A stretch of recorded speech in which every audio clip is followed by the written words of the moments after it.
on vous l'enverra après la présentation. Si vous souhaitez approfondir les informations, on ne va pas vous présenter le diaporama dans son intégralité. Vous verrez que dans le document que vous recevrez, il y a toute une liste de ressources en fin de présentation si vous souhaitez aller plus loin dans ce qu'on vous aura présenté. Et puis, il y aura également dans ce diaporama la liste, enfin, les contacts des intervenants qui interviennent aujourd'hui, si vous avez des questions complémentaires. Alors, je vais partager le diaporama, justement. Pour les questions techniques, on est à peu près bon. J'en profite pour remercier les différents intervenants pour leur contribution. Alors, est-ce que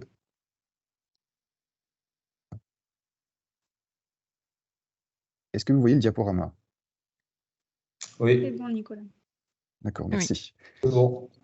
Donc, on est parti pour un webinaire d'environ 1 heure.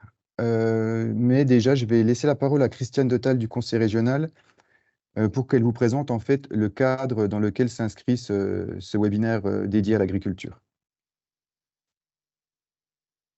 Bonjour, donc je suis Christiane Detal, je suis chargée de mission au Conseil régional et j'ai entre autres pour mission effectivement le pilotage de ce contrat d'objectifs sur les productions agricoles.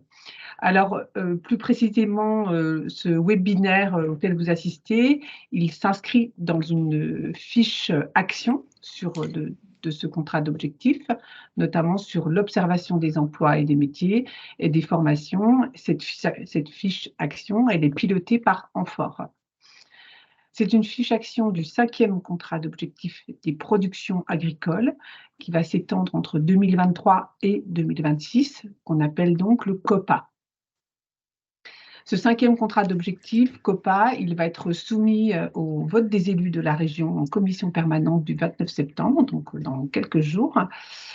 Et ce COPA, il est piloté effectivement par la région qui bénéficie dans ce cadre-là d'un appui technique de la Chambre régionale d'agriculture pour cette mission de pilotage.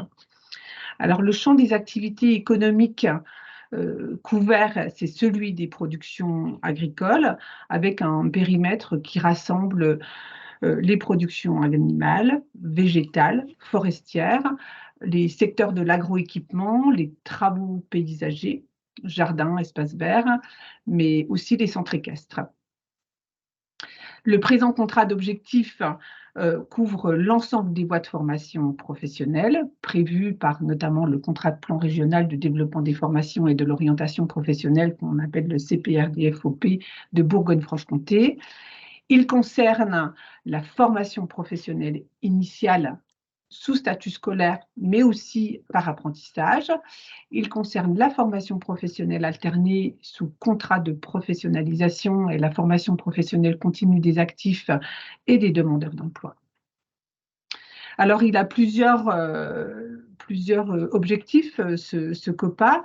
Il est là pour répondre aux besoins non pourvus en rendant les filières agricoles attractives, en communiquant sur le recrutement notamment. Il est là pour informer, pour communiquer sur les métiers et les voies de formation, notamment l'apprentissage. Il est là pour aider au développement, à l'accompagnement des cédants et à la transmission, et à faciliter le renouvellement en lien avec les dispositifs d'accompagnement existants. Il est là aussi pour accompagner la montée en compétences des chefs d'entreprise agricoles, évidemment, des salariés, des porteurs de projets, avec un soutien pour les dispositifs notamment d'accompagnement et de formation en faveur des chefs d'exploitation, des salariés, des demandeurs d'emploi et des prestataires de formation aussi. Il est là pour faciliter l'accès à l'emploi durable pour les saisonniers, répondre à la diversification des projets, des productions, mais aussi des profils, et pour dynamiser les territoires ruraux grâce aux filières agricoles. Et enfin, et c'est important, d'encourager la féminisation de la profession agricole. Alors, ce nouveau COPA, pour faire bref, il est articulé autour de 2 grandes orientations et un enjeu transversal. L'orientation 1, c'est agir sur l'attractivité des formations et des métiers. Et l'orientation 2, c'est la sécurisation des parcours professionnels, donc tout au long de la vie. Et ces orientations opérationnelles, elles sont complétées par un enjeu transversal. Cet enjeu transversal, il a pour thème plus précisément l'observation et la coordination des voies de formation professionnelle, avec notamment l'action 1, l'observation des emplois, des métiers et des formations, pour laquelle nous sommes là aujourd'hui. L'action 2, l'organisation de la concertation sur l'offre de formation. Et l'action 3, l'animation de la cellule d'ingénierie financière et de projet. Je vous remercie. Merci Christiane. Donc, je vais vous présenter les objectifs. Alors aujourd'hui, il y a 2 principaux objectifs à ce webinaire. C'est un objectif de professionnalisation des acteurs emploi, formation, orientation en région, avec dans l'idée d'avoir une meilleure connaissance des secteurs couverts par le COPA que Christiane a cité. Donc on va vous présenter différentes ressources en lien avec l'emploi agricole du point de vue des productions végétales et animales. Donc, l'importance de l'agriculture en région, la diversité des productions, des activités et des métiers agricoles, des éléments sur la connaissance des métiers et de l'offre de formation existante en région, et puis revenir aussi sur les besoins, les enjeux, les grandes évolutions qui touchent le monde agricole.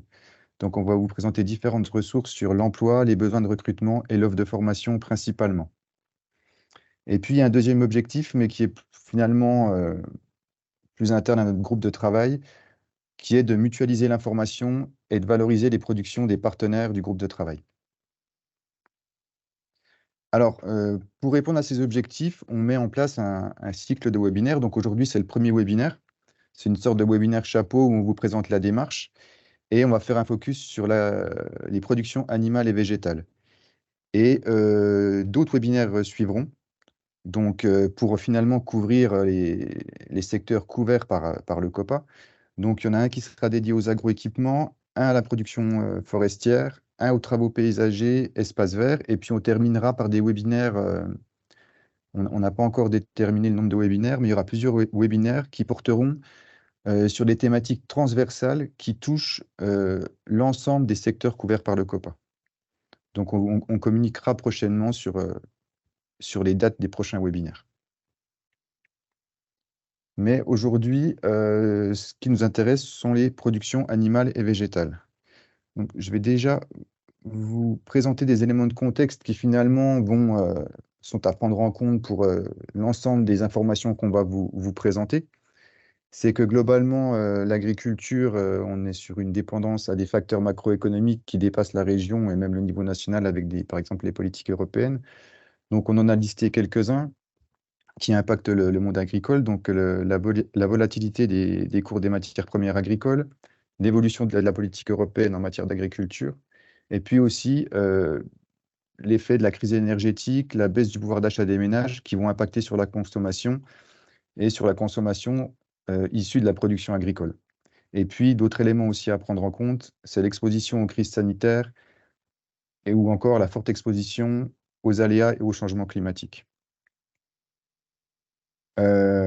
Et d'autres éléments de contexte aussi qui sont à prendre en compte dans tout ce qu'on va vous présenter, c'est déjà le plan de relance de l'État avec 3 priorités des mesures de la transition agricole, de l'alimentation et de la forêt. C'est la reconquête de la souveraineté alimentaire, l'accélération de la transition agroécologique et puis l'accompagnement de l'agriculture et de la forêt face au changement climatique.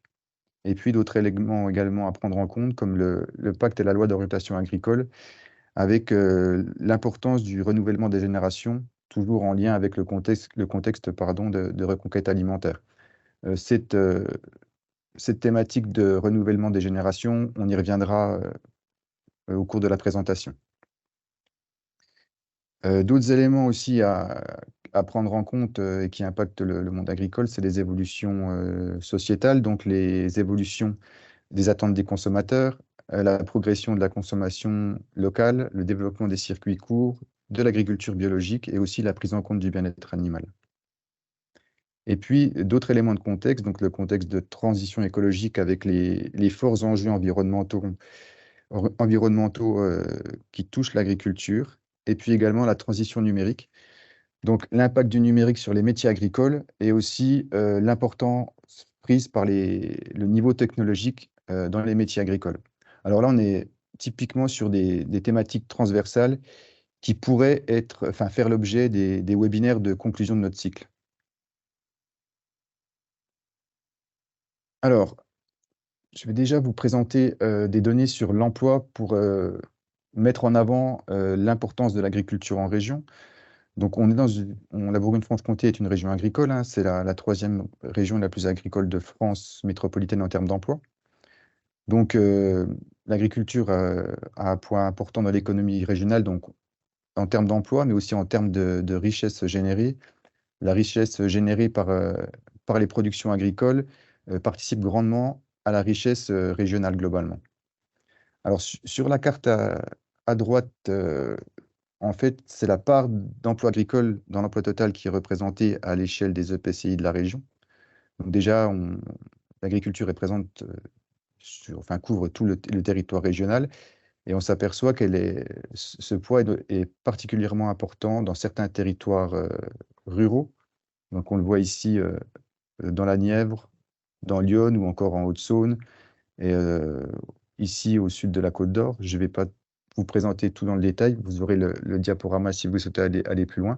Mais voilà, en fait, l'agriculture contribue aux dynamiques territoriales de la région et en particulier dans les territoires ruraux de la région qui sont plutôt nombreux puisqu'on est globalement dans une région plus rurale qu'ailleurs en France.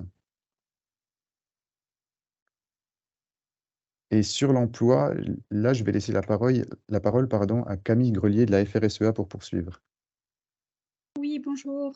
Donc, pour me présenter rapidement, Camille Grelier, je suis chargée de mission emploi-formation à la FNSEA pour la région Bourgogne-Franche-Comté. Donc, la FNSEA, c'est le syndicat majoritaire en agriculture et la seule organisation représentative des employeurs pour l'agriculture. Voilà, donc pour prendre la suite de la présentation de Nicolas,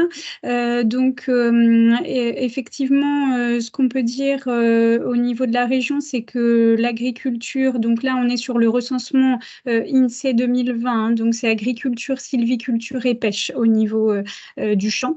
Donc l'agriculture, c'est environ 45 000 emplois à l'échelle régionale et ça représente 4,2% de l'emploi dans la région. Donc, c'est bien plus important que le niveau national, puisqu'au niveau national, on est à 2,5% seulement. Donc, on voit effectivement l'importance de l'agriculture en région Bourgogne-Franche-Comté.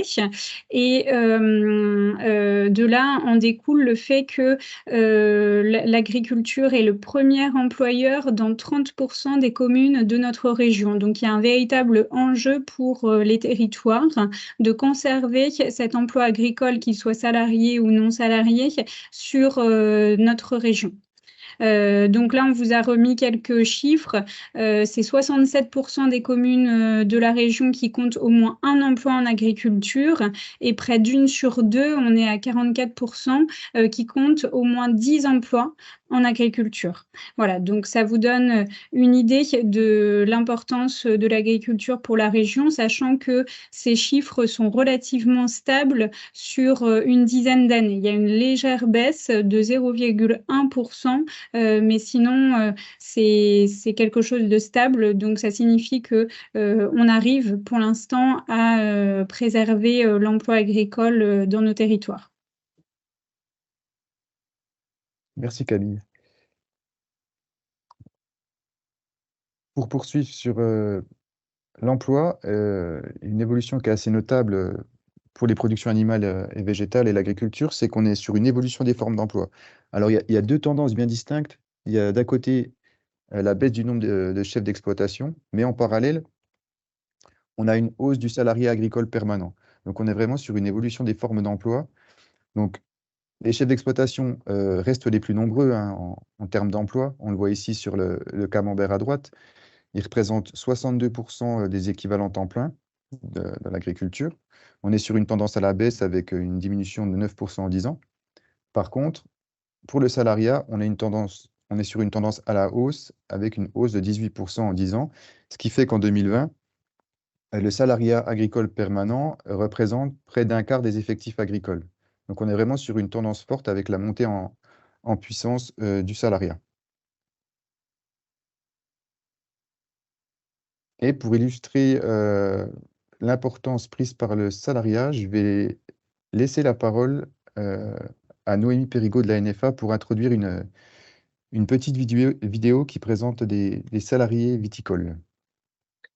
Bonjour à toutes et à tous. Donc Noémie Périgaud, animatrice de l'ANEFA Bourgogne-Franche-Comté.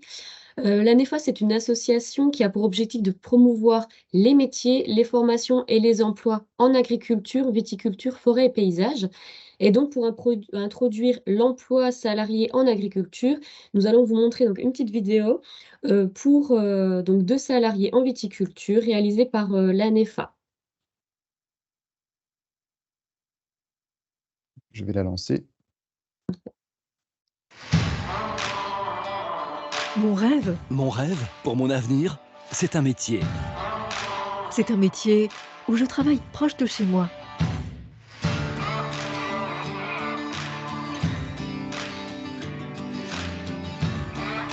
Où je travaille avec mes mains. Où je m'occupe d'une équipe.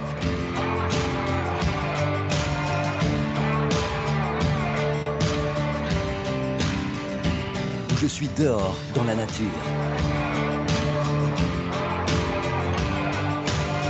Où je gère mon temps.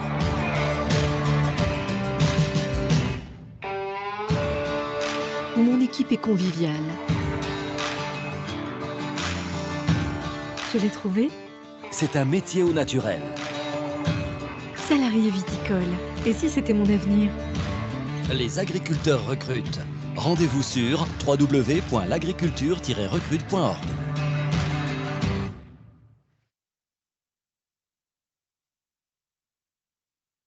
Je vais repartager le diaporama. Voilà. Alors, pour continuer sur la présentation des productions animales et végétales, là, l'idée, c'est de vous montrer la diversité des productions. Donc, on le voit sur cette carte où on est sur l'orientation, enfin la spécialisation agricole majoritaire à l'échelle des communes de la région. Donc, on voit à travers la légende qu'il y a une grande diversité de types de production. Après, on a quand même 5 grandes spécialisations en région qui regroupent 84% des emplois agricoles en équivalent temps plein. Donc, c'est la viticulture avec 30% des emplois, la spécialité bovin-lait, 17%, la spécialité bovin-viande, 16%, les céréales et oléoprotéagineux, 12%, et la polyculture, polyélevage, 9%. Donc, on voit qu'il y a des spécificités territoriales en termes de type de production. Je vais vous donner quelques grandes tendances pour illustrer ces 5 spécialisations.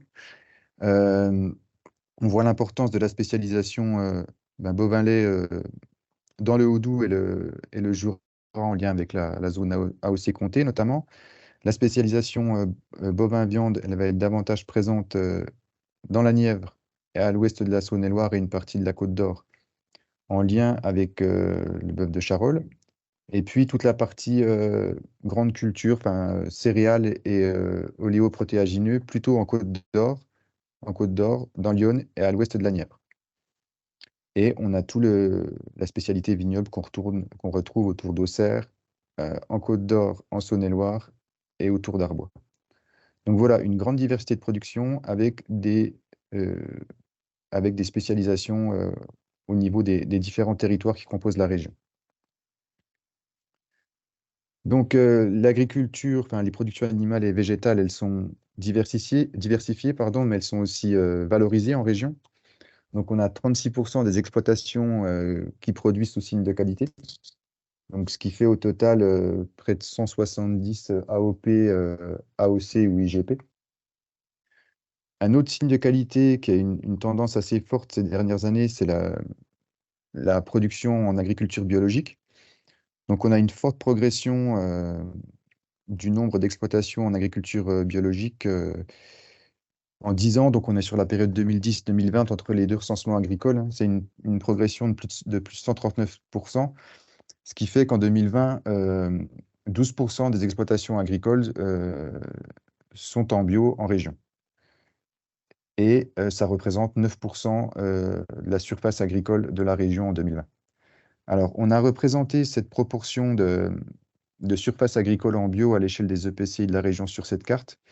Et on voit que la part d'exploitation, enfin la surface en bio, est un peu plus forte au nord d'une ligne Nevers-Montbéliard.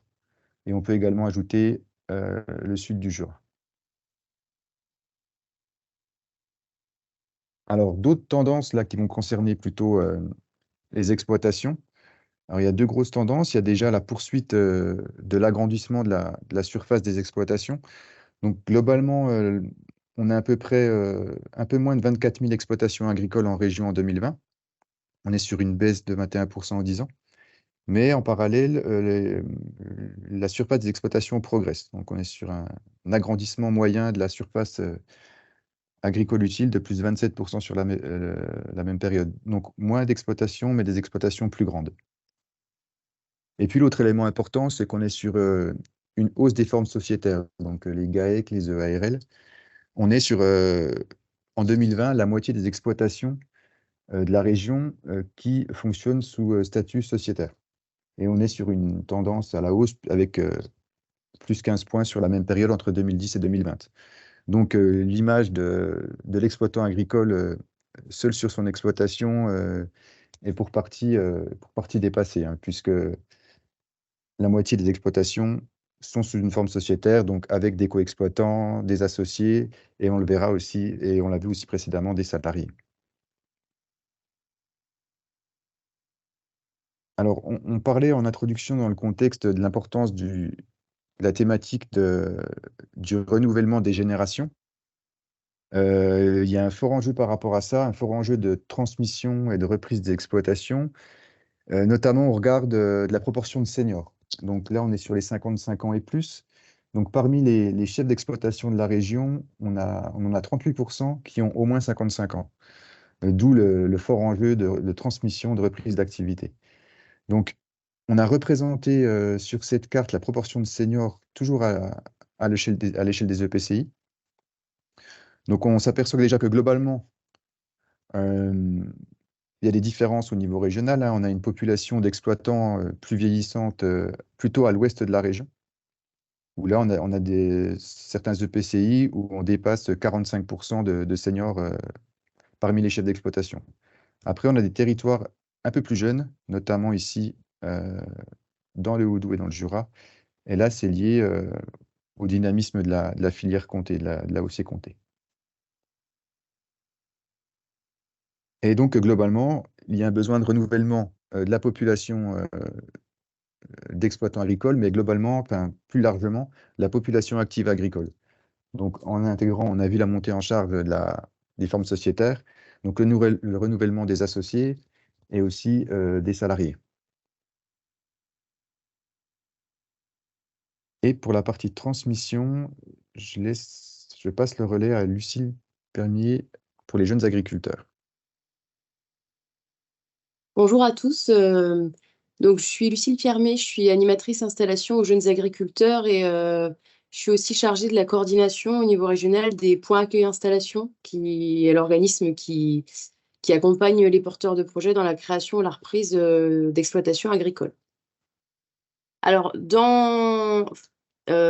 par rapport au renouvellement générationnel, il y a plusieurs freins qui ont été identifiés depuis plusieurs années, notamment alors une transmission qui est parfois complexe et coûteuse. Alors par là, il y a l'agrandissement, mais il y a le fait que les coûts de reprise sont de plus en plus importants au niveau du matériel, des bâtiments, les infrastructures sont de plus en plus coûteuses parce qu'on demande de plus en plus de matériel et de matériel principalement, quoi, et d'espace pour élever les animaux. Ensuite, au niveau de la recherche d'associés, alors le problème principal, c'est au niveau humain. Aujourd'hui, donc, comme disait tout à l'heure Nicolas, on a quand même de nombreuses exploitations qui sont sous forme sociétaire. Seulement au niveau du point accueil installation, on constate que sur la vocation en agriculture, la plupart des projets se font en exploitation individuelle. Donc, ça ne se ressent pas encore aujourd'hui sur les installations réelles. Néanmoins, c'est quand même quelque chose qu'il faut prendre en compte. Il y a des exploitations qui sont en recherche d'associés depuis des années et qui ne trouvent toujours pas de repreneurs. Je peux passer au point suivant. Merci. Donc, alors, au niveau des dispositifs d'accompagnement à l'installation, alors aujourd'hui, on a plusieurs dispositifs qui existent, notamment sur l'accueil et l'information, la formation en elle-même et le chiffrage des projets. Donc, voilà, là-dessus, les dispositifs sont en place, mais il y a encore des choses à améliorer. Il y a encore d'autres dispositifs certainement à créer, toujours pour s'adapter au changement de profil et de projet chaque année.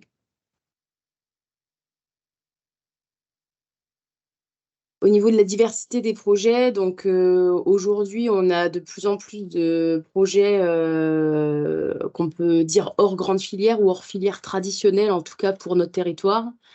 Donc là-dessus, on développe des accompagnements, mais en tout cas, on a constaté vraiment un décalage entre l'offre et la demande, entre guillemets, sur les exploitations ACD qui sont en forme plutôt traditionnelle, avec des projets en face sur des productions des fois où il y a moins besoin où on n'a pas forcément besoin des structures existantes, quoi.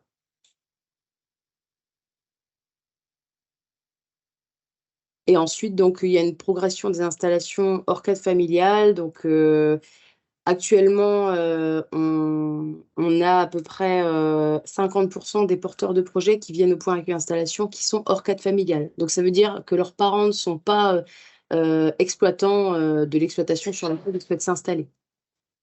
Parents, oncles et grands-parents aussi. Et ensuite, donc, on a une progression des reconversions professionnelles. Donc, on sait aujourd'hui qu'on a 60% des porteurs de projets qui viennent en point accueil installation qui sont en reconversion professionnelle, donc qui n'étaient pas salariés agricoles, par exemple, en amont, ou qui n'étaient pas agriculteurs.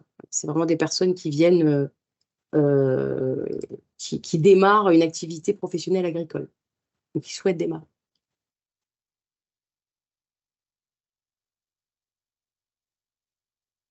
Alors voilà, pour illustrer ça, on va vous diffuser la vidéo d'Adrien Pujol. Donc, c'est un jeune installé dans le Jura, en Léa-Comté, qui s'est installé hors cadre familial et qui a utilisé le dispositif Start Agri. Alors, on ne va pas vous passer toute la vidéo, juste une petite partie, mais sachez que vous aurez le lien pour la vidéo complète dans le diaporama.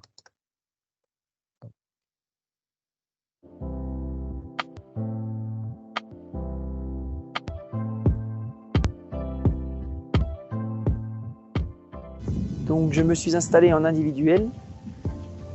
Donc l'aventure a commencé, j'étais en CS en apprentissage chez René.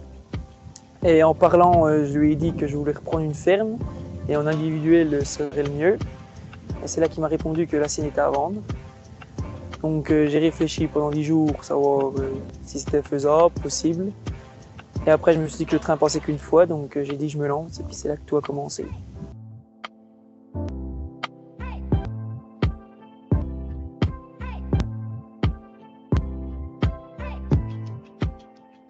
Il y a la COP qui m'a proposé de l'aide, mais je l'ai refusé, car la banque me suivait sans problème.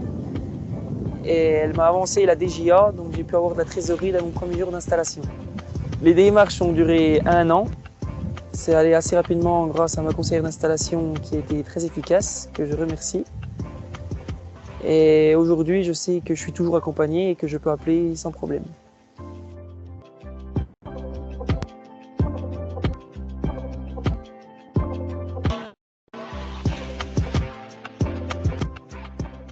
La transmission En hors cadre familial, c'est très bien passé. Bah, déjà parce que les voisins ont été gentils et m'ont pas mis de bâton dans les roues. Et je suis toujours en relation avec mon cédant, ce qui était une très bonne chose, même s'il me dit que je parle pas trop et que je demande pas assez d'aide.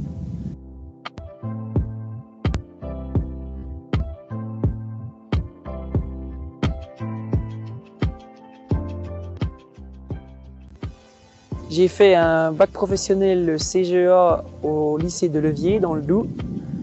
Ensuite, j'ai continué sur un BTS Sax que j'ai effectué à Danemarie-sur-Crète, toujours dans le Doubs. Et pour finir, j'ai fait un CS élevage laitier à Poisy, en Haute-Savoie. Donc, avant mon installation, j'ai entendu parler du Start Agri par la Chambre d'agriculture. Donc, je l'ai réalisé car c'était en continuité de mon contrat d'apprentissage. Et ça m'a permis de connaître encore mieux la ferme et que la transmission se fasse progressivement. Pour moi, le Start Agri est une bonne chose car on est rémunéré. Et comme je l'ai dit précédemment, ça permet de mieux connaître l'exploitation, le parcellaire. Et au moins, j'ai toujours pu aider mon cédant au travail. Et pour ceux qui veulent s'installer en GAEC, ça permet de mieux connaître leurs associés avant l'installation. Alors, voilà l'extrait qu'on voulait vous partager sur la transmission.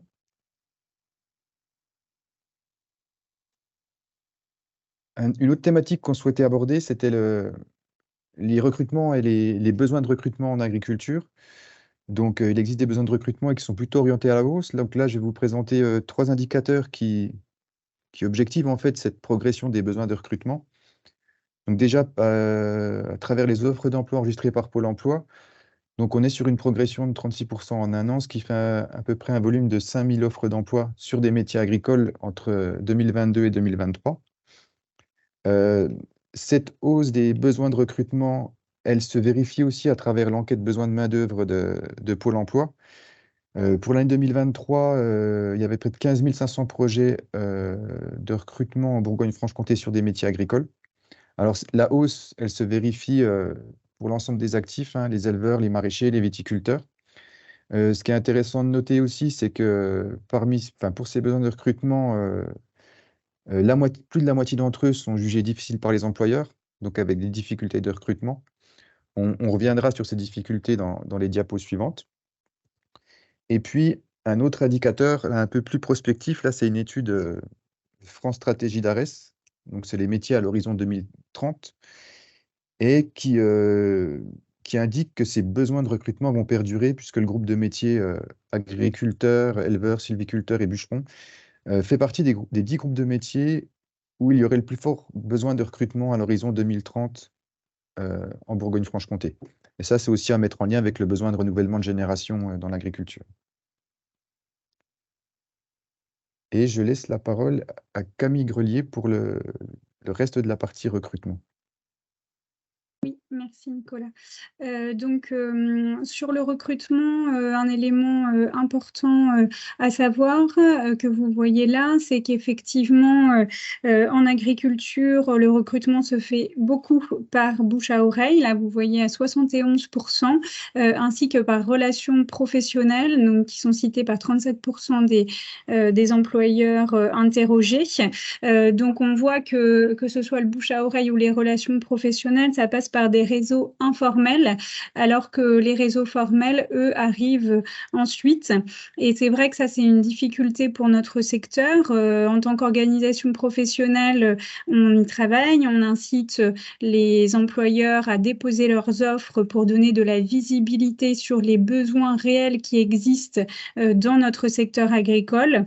Néanmoins, il faut savoir que la part de marché caché en agriculture, elle est très importante. Elle existe dans tous les secteurs d'activité, mais elle est encore plus importante en agriculture. Donc, on sait que ça correspond à des enjeux en termes d'orientation des candidats vers notre secteur et également de financement de formation, par exemple. Néanmoins, il faut retenir qu'il ne faut pas s'arrêter à ce qui est visible comme offre sur Pôle emploi ou sur les sites qui diffusent des offres, puisque les besoins réels sont là. seulement ils ne sont pas forcément visibles. Voilà, donc on a aussi une agrégation, nous, des offres entre Pôle emploi et puis le site de l'ANEFA, qui a également une bourse de l'emploi, ce qui permet de donner plus de visibilité aux besoins du secteur. Néanmoins, aujourd'hui, on a cette difficulté-là qui fait que certains candidats peuvent se dire qu'il n'y a pas de débouché dans ce secteur-là, alors que si notre secteur recrute et continue à recruter toujours plus, puisqu'on l'a dit en introduction, il y a une hausse du salariat, du fait aussi de l'évolution des formes d'exploitation. Donc, il y a une hausse des besoins en recrutement et un recrutement qui ne se fait pas, ça peut être à terme une récolte qui n'est pas menée à bien ou dans les temps, et ça peut aussi mettre en péril la viabilité de certaines entreprises. Donc, c'est très important. Voilà, donc les difficultés de recrutement, elles sont existantes, on l'a dit, elles peuvent être plus ou moins soutenues selon les territoires et les productions.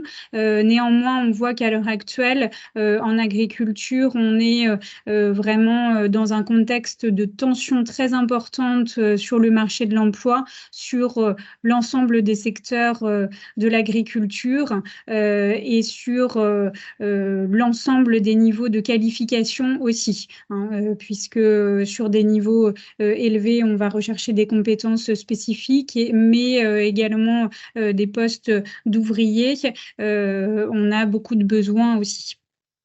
Ce sont des difficultés donc qui sont confirmées par des listes existantes, que ce soit la liste d'ARES, la liste des métiers en tension qui est mise en place dans le cadre du CREFOP chaque année, ou bien Pôle emploi en région qui a reconnu l'agriculture comme un secteur en tension pour mener des actions spécifiques dans ce sens. Les causes de ces difficultés de recrutement, elles sont identifiées, hein, c'est beaucoup l'image et les préjugés qui peuvent exister sur les métiers en agriculture, la méconnaissance aussi de la diversité des métiers agricoles. C'est pour ça qu'on a aussi une fiche dans le cadre du COPA qui porte justement sur la communication et la visibilité sur les métiers agricoles et les formations agricoles. Donc ça, on y travaille au quotidien. On a aussi des besoins qui sont spécifiques au secteur agricole, puisque par définition, on est sur des emplois ruraux. Donc la mobilité est vraiment un frein d'accès tant à la formation qu'à l'emploi.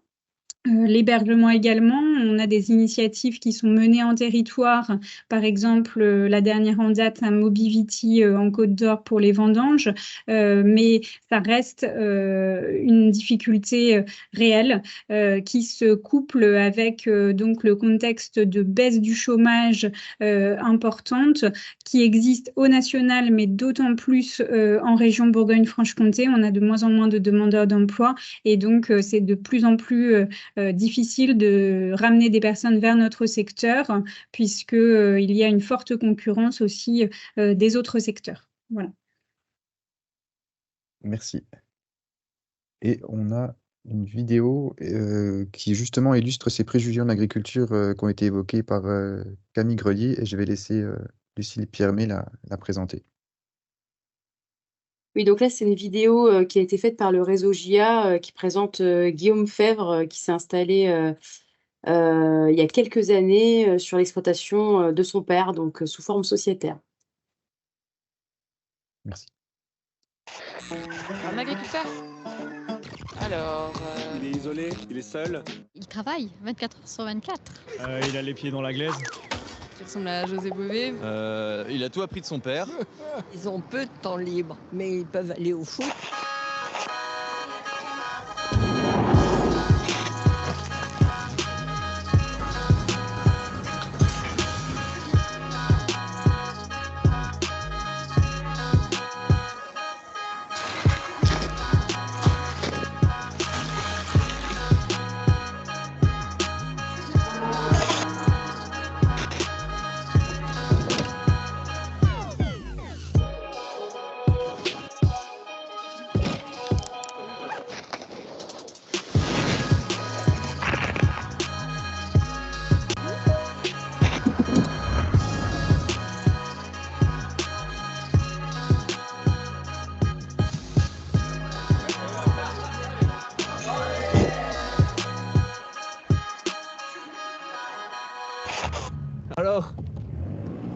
Moi, c'est Guillaume Fèvre, je suis en GAEC avec mon papa depuis 3 ans. Avant de m'installer, j'ai fait un BTS agricole, un BTS production animale. J'ai travaillé 5 ans au service de remplacement. Après, je suis parti voyager un peu aux États-Unis où j'ai fait pas mal de choses. Je suis allé dans un ranch, un gros truc. Je suis revenu ici et puis je savais que c'était bon pour moi, il fallait que je m'installe, quoi. À 26 ans, je me suis installé. Voilà.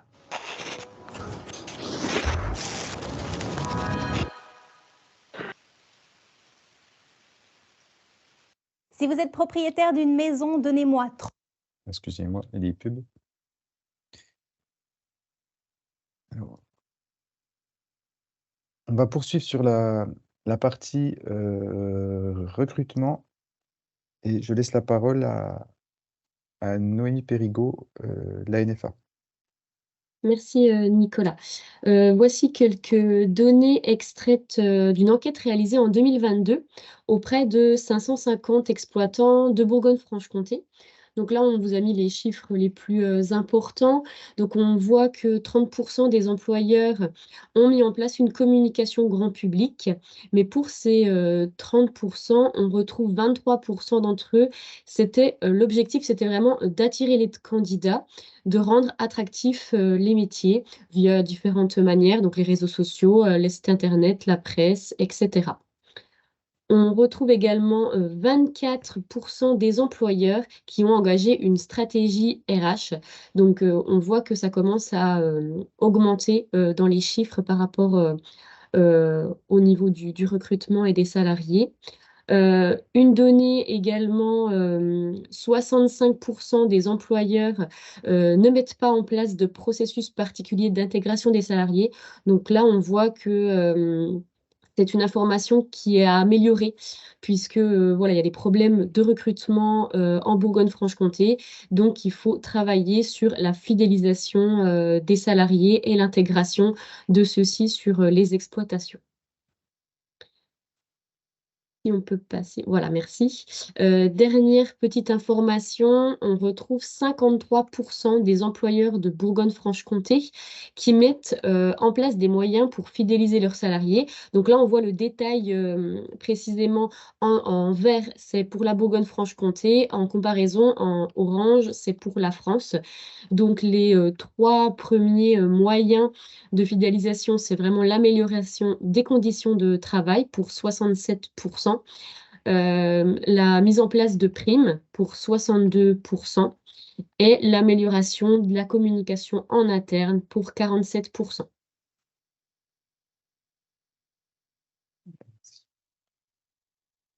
Alors, on va passer à un autre thème. Je vais passer assez rapidement parce que je vois que l'heure tourne.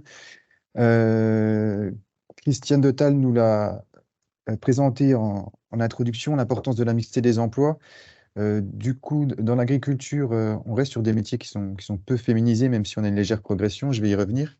Donc, juste quelques chiffres. Parmi les chefs d'exploitation, on a 22% de femmes en région. On est sur une progression quand même en 10 ans. La progression, elle est un peu plus nette si on s'intéresse aux nouvelles installations. Donc, avant 2010, parmi les installations, on avait 13% de femmes et depuis 2010, on est monté à 28%. Donc, il y a une légère progression. Là, il y a tout un travail, les thématiques orientation derrière avec la connaissance des métiers, les opportunités de métiers pour les femmes et l'accessibilité des métiers agricoles pour les femmes. Et puis, là, c'était la partie chef d'exploitation. Pour les salariés agricoles, il y a quand même un peu plus de femmes. On est à 37% de femmes parmi les salariés agricoles en Bourgogne-Franche-Comté. Alors, d'autres tendances importantes qui touchent le monde agricole, c'est la diversification. Donc déjà, la diversification de l'activité des exploitations, on est sur une progression conséquente, hein. On a, en 10 ans, le nombre d'exploitations qui diversifient leur activité a augmenté de 50%. Alors, la diversification la plus courante, c'est le travail à façon devant le tourisme, hébergement, loisirs et la production d'énergie renouvelable. Donc, ce qui fait qu'en 2020, on a 18% des exploitations qui diversifient leur activité. Et la hausse de 50%, elle est essentiellement portée par la production d'énergie renouvelable et le travail à façon. Autre tendance importante, c'est la progression de la transformation de la production, hein. Encore une fois, c'est une hausse qui est soutenue. On est à plus 154% en 10 ans. ce qui fait qu'on a 9% des exploitations de la région qui transforment leur production. Et puis, une autre tendance, c'est le fort développement de la distribution en circuit court. On est encore une fois sur une forte progression, hein, plus 60% en 10 ans. Et on a près d'un quart des exploitations agricoles de la région qui distribuent leur production en circuit court. Après, la difficulté qu'on peut avoir en Bourgogne-Franche-Comté, c'est qu'on a un certain nombre de territoires peu peuplés. Du coup, ça entraîne des bassins de consommation qui sont parfois restreints. Et pour illustrer cette tendance à la diversification, on a une vidéo et je vais relaisser la parole à Madame Piermet. Merci.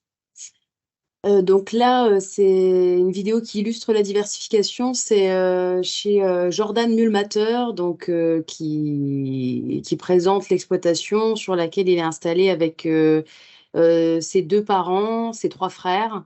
Ils ont un atelier laitier plus de la transformation de yaourt, du séchage en grange, de la méthanisation. Enfin, je vous laisse voir, mais c'est très diversifié justement pour justifier d'un nombre de personnes important sur l'exploitation. Merci.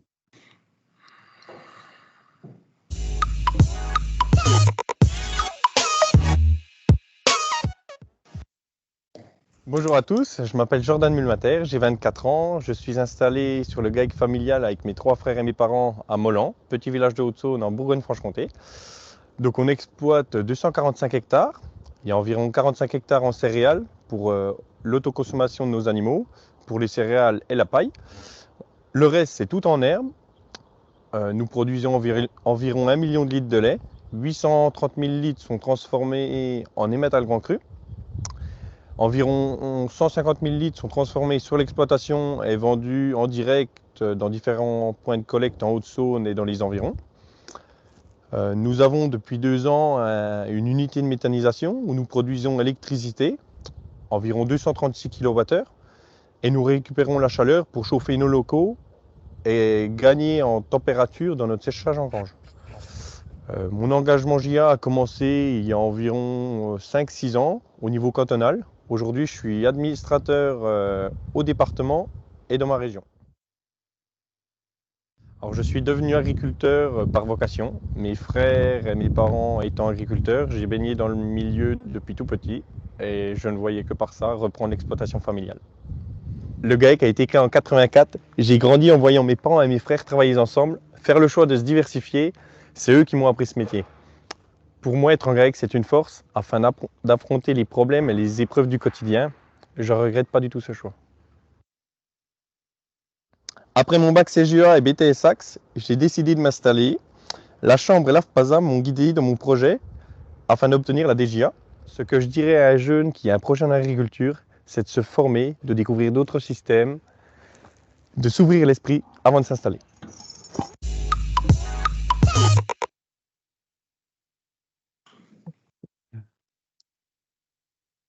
Donc, on va passer à la dernière thématique de cette présentation, la formation. Et on va commencer par la formation initiale avec Paul-André Mestre de la DRAF. Oui, bonjour à tous. Je m'appelle Paul-André Mestre, je travaille à la DRAF Bourgogne-Franche-Comté au service régional de formation et développement.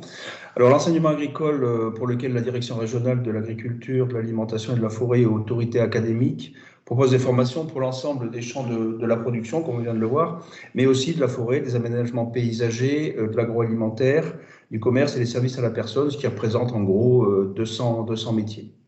Pour ce qui est des productions agricoles, donc objectif du webinaire, les établissements des différentes familles de l'enseignement agricole, comme on peut le voir sur la carte, hein, le public, le privé sous contrat, mais aussi les missions familiales, couvrent l'ensemble du territoire régional et proposent des formations, une large carte de formation, que ce soit au niveau de la formation initiale scolaire, de l'apprentissage, de la formation continue aussi, avec une volonté de garder une proximité et une continuité des parcours de formation, d'où le travail qui est fait sur la carte des formations, comme il a été expliqué en introduction, une fiche qui existe au niveau du COPA.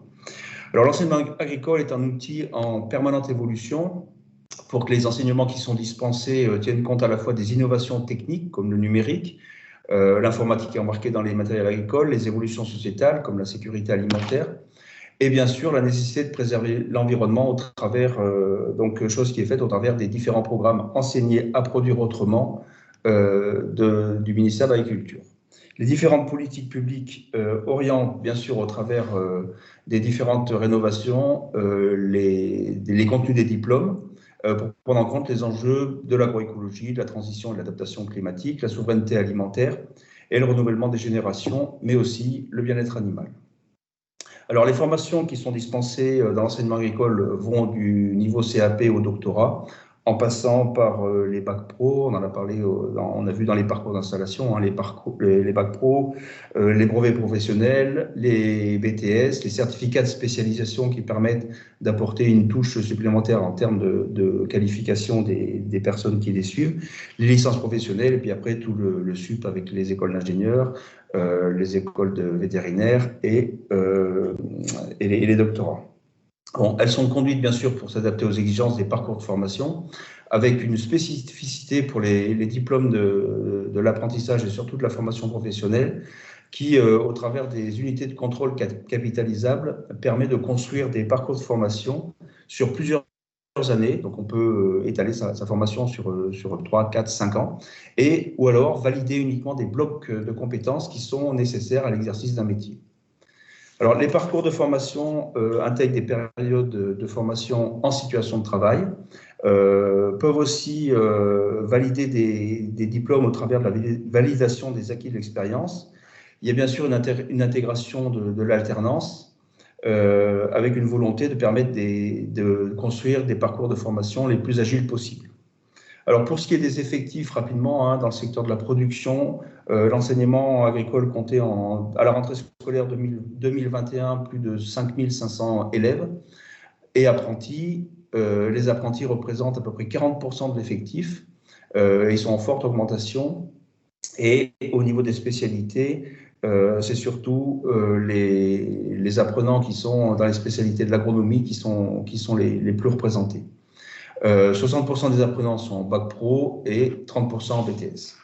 Voilà, alors pour finir, le site internet L'Aventure du Vivant, hein, qui est intégré à la campagne de communication du ministère de l'Agriculture et de la Souveraineté Alimentaire, est un site d'information hein, qui est destiné aux personnes qui aiment la nature, les animaux, la vie au grand air et qui ont envie de s'engager pour la planète et pour les autres. Bien sûr, vous trouverez sur ce site l'ensemble des informations nécessaires à l'orientation des jeunes. Voilà, j'ai fini, donc je passe la parole à Madame Boulac qui va nous parler plus spécifiquement de la formation des demandeurs d'emploi. Oui, merci Paul-André.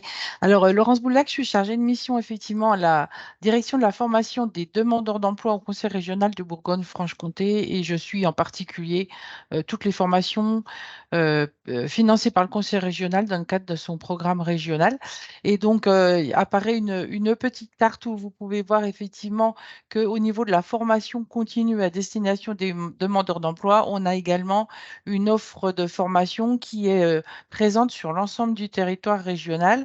On intervient sur des formations dans les métiers de la forêt, de l'agriculture, élevage, la viticulture, et ça sur l'ensemble du territoire. Je vais vous faire une petite présentation des chiffres sur le programme 2022 qui s'est achevé au 31 juillet dernier. On avait dans le cadre de ce programme régional la destination des demandeurs d'emploi 73 offres de formation pour un effectif acheté minimum de 765 places. On pouvait acheter des places complémentaires pour atteindre un effectif maxi de 1133 places. Ce qu'on a fait sur certaines formations, sachant que des formations ont été annulées faute de candidats sur certains territoires. D'autres formations ont démarré mais n'ont pas atteint l'effectif mini acheté.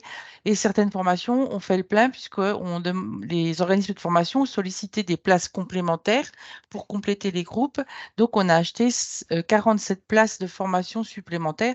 Et donc, 592 stagiaires sont rentrés en formation sur les métiers du vivant sur le programme 2022, soit un taux de réalisation de 77,38% par rapport à l'effectif qu'on avait prévu. Pour 2023, donc le programme est en cours depuis le 1er janvier et s'arrêtera au 31 juillet 2024. C'est un programme qui est quasi identique à 2022.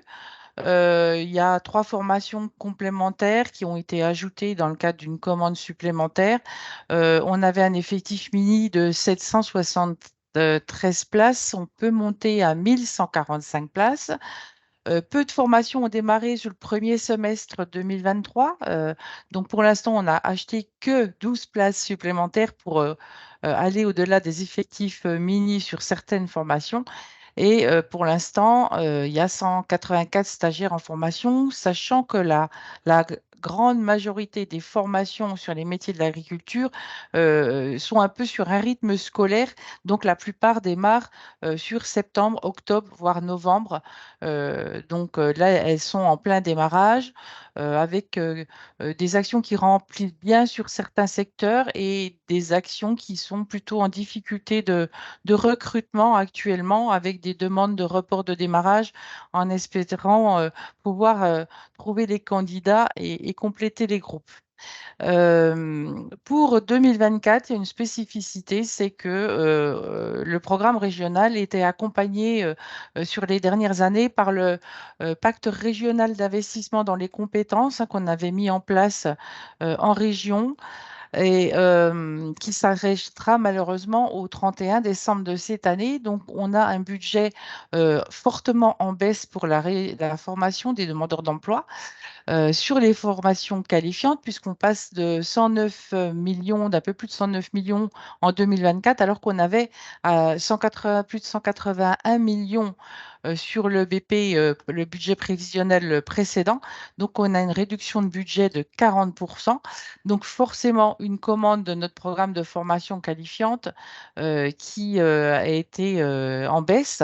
Donc, on a dû réfléchir à la commande en se basant sur 3 priorités qui étaient fixées notamment par les élus, c'est de cibler les publics prioritaires, c'est-à-dire les personnes peu ou pas qualifiées, éloignées de l'emploi, dont les bénéficiaires du RSA, puisqu'on a notamment passé des conventions avec les départements sur l'ensemble de la région, puisque le public RSA est suivi par les départements, les travailleurs handicapés, les jeunes invisibles. Et l'objectif des élus, c'est qu'on les emmène sur un premier niveau de qualification et d'employabilité dans les secteurs clés de la région et notamment sur les métiers en tension. Donc, actuellement, on sait que beaucoup de métiers dans beaucoup de secteurs sont en tension. Il y a l'agriculture, il y a l'hôtellerie-restauration, il y a l'industrie, etc. Le deuxième objectif, la deuxième priorité, c'est de répondre aussi de manière adaptée aux publics qui sont plus vulnérables et aux besoins des compétences des entreprises, c'est de faire l'adéquation entre les besoins et les envies aussi des demandeurs d'emploi en trouvant des formations qui sont ciblées et d'adapter aussi les contenus de formation. Et là, on s'appuie dans notre programme sur des référentiels de formation qui sont inscrites au registre national, au RNCP, donc des formations qualifiantes, certifiantes pour que les personnes obtiennent effectivement des diplômes, sachant que, effectivement, comme l'a dit Paul-André juste avant, il est aussi possible pour les organismes de formation qui interviennent d'individualiser les parcours et de permettre aux stagiaires de ne pas faire une formation en totalité, mais de venir chercher quelques unités capitalisables parce que antérieurement, ils ont déjà d'expérience professionnelle ou des diplômes qu'ils n'ont pas forcément validés et qui viennent compléter en cherchant les unités capitalisables qu'ils n'ont pas obtenues auparavant et ils ont plusieurs années pour venir obtenir le diplôme complet. Donc, il y a possibilité d'individualiser le parcours et de prendre des stagiaires qui viennent ne chercher que 1, 2, 3 modules sur une formation. Et la troisième priorité, c'est l'intégration dans nos programmes de formation et sur tous les domaines d'activité de la transition énergétique et environnementale.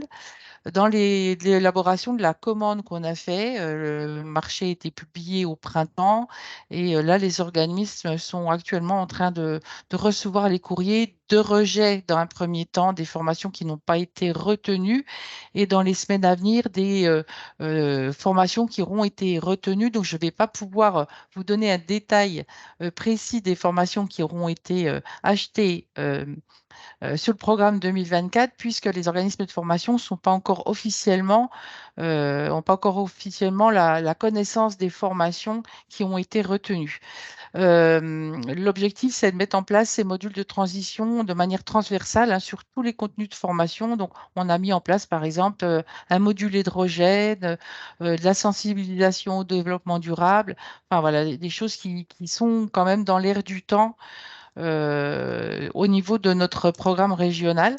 Et puis, donc ça, c'était le contexte de la commande. Et par rapport au secteur, effectivement, tous les secteurs ont été impactés par cette baisse de budget.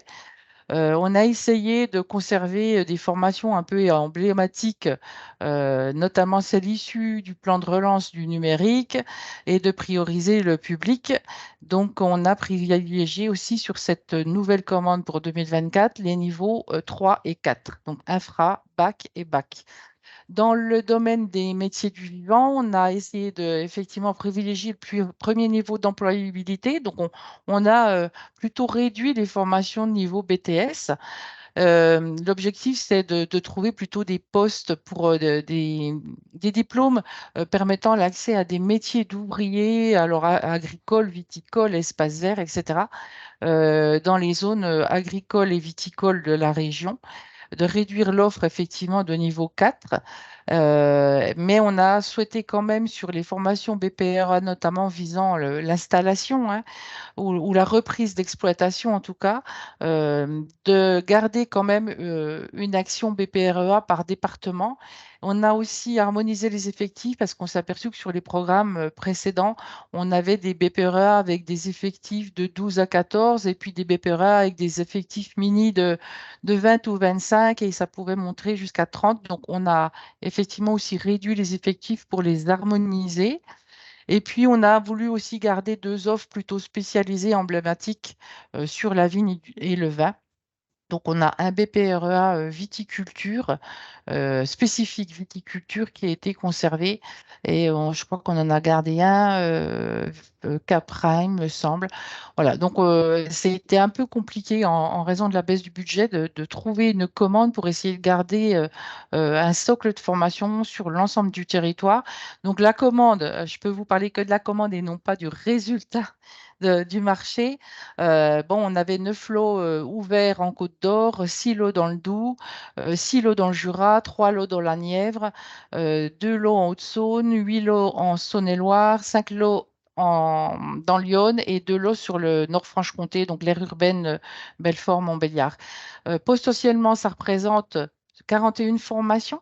Je dis bien potentiellement parce que sur les réponses qu'il y a eu, il y en a qui ont été des lots où il n'y a pas eu de réponse ou des lots où les réponses ont été jugées irrecevables parce que pas conformes au cahier des charges ou pas déposées dans le cadre du marché comme il aurait fallu l'être. Donc, vous voyez qu'il y a une forte baisse puisqu'on est à plus de 70 formations sur 2022-2023 et on passe à 41 formations potentielles. Et les effectifs, on était plutôt de l'ordre de 700 places mini, on est autour de 384 places mini, donc une grosse baisse de formation sur les métiers de l'agricole, mais néanmoins, on a essayé de conserver quand même une offre sur l'ensemble du territoire, sachant qu'on a un autre dispositif qui, si des entreprises font remonter des besoins particuliers sur un métier, sur un territoire spécifique, on a un dispositif qui s'appelle le Fonds régional d'appui à la professionnalisation qui peut être mis en place avec des cofinancements région, Pôle emploi, OPCO, et qui peut être mobilisé sous réserve que les entreprises qui se manifestent pour les besoins s'engagent à recruter à minima pour un CDD de 6 mois à l'issue de l'action de formation. Mais c'est un dispositif qui est très souple, qui peut être mis rapidement, ce qui veut dire que si dans notre programme 2024, il y a des trous dans la raquette, qu'il y a des entreprises qui se manifestent en disant, alors je dis n'importe quoi, j'ai besoin de conducteurs d'enjambeurs, on pourra potentiellement mettre en place ce dispositif pour mettre une formation sur un territoire donné à un moment donné. Voilà. J'en ai terminé. Merci Laurence. Je vais juste terminer sur la partie formation et plutôt s'intéresser à la formation des actifs qui sont déjà en poste. Donc déjà avec les données Vivea, donc plutôt la formation destinée aux chefs d'exploitation non salariés. Donc en 2021, c'est près de 6500 bénéficiaires de formation. Et les thématiques les plus fréquentes, donc c'est conforter la position du chef d'entreprise et améliorer sa technicité. Et puis un peu plus loin derrière, on a préservé l'environnement, le climat et le bien-être animal et les formations Certifito. Et concernant la formation des salariés agricoles, là, ce sont les données Ocapiat.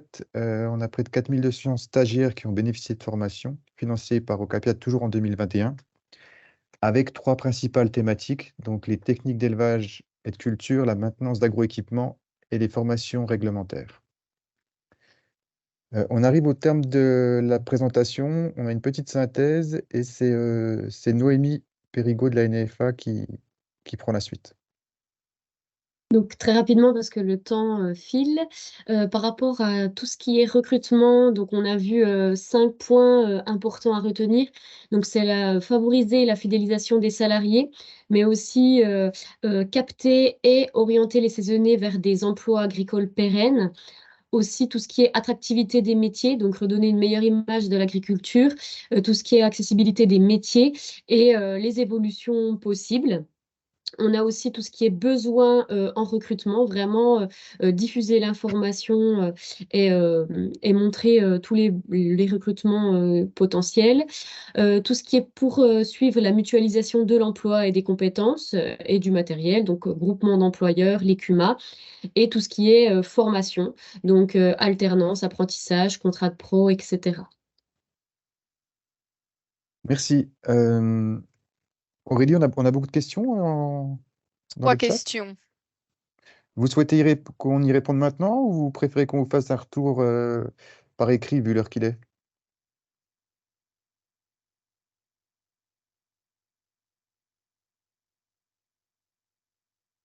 On y répond maintenant?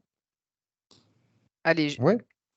j'ai essayé de synthétiser. Donc, une question sur le marché du travail, puisqu'il avait été dit que 4900 offres avaient été publiées entre avril 2022 et mars 2023, et que parallèlement, le canal de diffusion le plus important était le bouche à oreille. On me demandait confirmation pour savoir si le nombre d'offres d'emploi diffusées dépassait donc les 5000 offres d'emploi et si le périmètre couvrait bien le champ de la production végétale et animale sur ces offres diffusées. Ah oui, effectivement, enfin, Camille, tu me compléteras parce que je pense que ça correspond aussi à ta diapo sur les canaux de recrutement, mais le nombre de 5000 offres, il est sous-estimé puisque toutes les offres ne passent pas par Pôle emploi.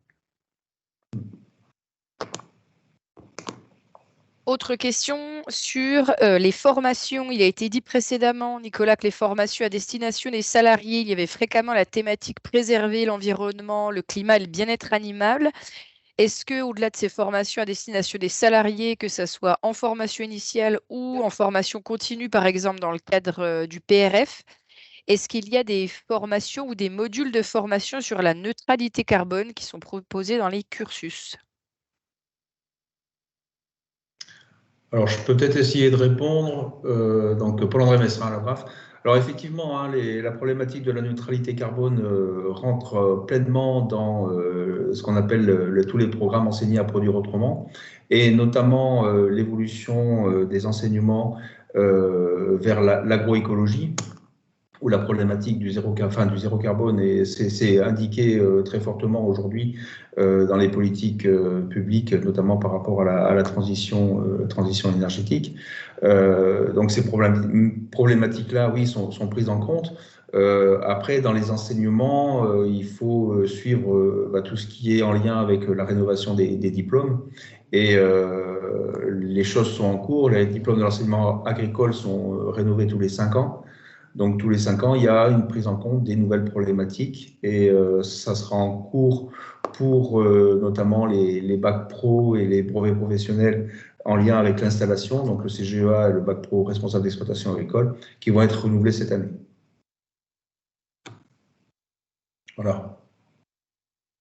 Merci. Sur l'aspect formation continue, Madame Boulac, vous souhaitez ajouter des choses autour des modules de formation ou je passe à la question suivante? Non, parce qu'en fait, nous, on utilise effectivement des formations qui sont inscrites au RNCP avec des référentiels donc, qui viennent alors, suivant le type de diplôme. Si c'est un CAPA ou un BPA, etc., c'est des référentiels du ministère de l'Agriculture. Donc, il y a déjà des modules qu'on voit apparaître. Nous, région, on a rajouté déjà des petites choses dans notre cahier des charges, hein, du style le développement durable, des choses comme ça. Après, les organismes de formation, on se rend compte que, compte tenu de l'actualité sur la gestion de l'eau, les choses comme ça, c'est aussi les organismes de formation qui s'emparent du sujet sans que ça soit forcément inscrit dans les référentiels officiels de formation, mais du coup, ils mettent en place des fois des petits modules sur la gestion de l'eau, avec des nouvelles techniques de culture pour économiser l'eau, les récupérations, etc. On voit des petites choses apparaître, mais c'est plutôt l'initiative des organismes de formation qui ajoutent ça de leur plein gré, qui ne sont pas forcément toujours inscrits dans les référentiels, mais en tout cas, nous, on utilise des formations dont les référentiels dépendent soit du ministère de l'Agriculture, soit du ministère du Travail. Donc parfois, c'est plus ou moins intégré, dicté, et parfois, c'est de l'initiative des formateurs et des organismes de formation d'ajouter des petites choses parce que ça leur semble maintenant des sujets incontournables dans les formations des métiers du vivant. D'accord, merci. Et enfin, une dernière question et une remarque sur l'image des métiers. Est-ce que vous avez des retours sur l'image des métiers autour donc des productions agricoles et végétales, non pas uniquement du point de vue des jeunes ou des actifs du milieu, mais auprès de la population, des jeunes de tous horizons ou des moins jeunes? Alors, je vais prendre la parole, Noémie, tu me compléteras. Je pense qu'on n'a pas capitalisé ces données-là. Maintenant, en fait, les retours sur les images des métiers de notre secteur, on les a par des échanges informels que l'on peut avoir, que ce soit sur les salons, les forums emploi dans lesquels on intervient, à l'issue des visites d'exploitation ou des périodes d'immersion. On a souvent ce retour-là, que ce soit du grand public ou même de prescripteurs de l'emploi, puisqu'ils ne peuvent pas connaître tous les métiers. C'est bien normal et c'est l'objectif aussi du webinaire d'aujourd'hui. De se dire ah bah voilà, j'avais pas connaissance de tout le panel en fait des métiers qui existaient. Donc je vous invite en ce sens à aller voir notamment sur le site de l'ANEFA, puisqu'il y a des fiches sur chaque emploi, des fiches métiers qui sont très bien faites et qui permettent aussi de se rendre compte de tous les niveaux et des évolutions de carrière qui sont possibles aussi en agriculture et des différentes formes d'emploi qui existent. On en a touché 2 mots dans ce webinaire-là. Voilà. Et puis juste, je voulais réagir sur une remarque de Monsieur Jacques-Yves Carton dans le chat qui a indiqué, je pense que de jeunes migrants pourraient être intéressés et volontaires pour intégrer ces filières. Alors, pas forcément jeunes, mais en tout cas, nous travaillons avec un public réfugié. Il y a des actions de formation qui se tiennent sur des personnes réfugiées, également des demandeurs d'asile qui sont recrutés parfois sur des métiers agricoles. Effectivement, ce sont des personnes qui sont bien souvent intéressées par nos filières et qu'on accueille et qu'on forme bien volontiers. Voilà. Merci. Laurence, peut-être pour Oui, poursuivre sur cette remarque Oui, des migrants. j'ai fait une petite réponse dans le chat. Effectivement, sur les migrants, nous, depuis quelques années, on commence à voir des migrants qui arrivent sur nos formations dès lors qu'ils sont suivis et ils sont en situation régulière, en tout cas. On en a vu arriver sur des formations en viticulture, sur les métiers de la forêt, notamment à Jean de Syrie, où les problèmes de langue sont pas un frein parce qu'en fait, c'est des métiers très techniques avec de la pratique et que dès lors que les gestes sont montrés, expliqués et qu'ils savent reproduire le geste, la langue n'est pas un barrage. Donc, on commence à voir effectivement des migrants, même s'ils ne parlent pas très bien français, et ça pose peu de problèmes d'intégration dans les métiers, puisque la plupart, à l'issue de la formation, ont des propositions d'emploi dans les structures où ils ont fait les stages pendant la formation. Merci pour ces éléments de précision. Côté du chat, il n'y a plus de questions posées par les participants. D'accord, merci Aurélie. Je vais conclure ce webinaire. Je remercie les participants et tous les personnes qui ont présenté des informations ce matin. Je suis désolé, on a un peu dépassé le timing, mais on préférait répondre aux questions plutôt que de les laisser en suspens. Donc, comme je vous l'ai dit en début de présentation, on vous enverra le diaporama projeté. Vous aurez d'autres ressources en diaporama et le contact des intervenants si vous avez d'autres questions. Et puis, on vous communiquera aussi le lien vers le replay du webinaire.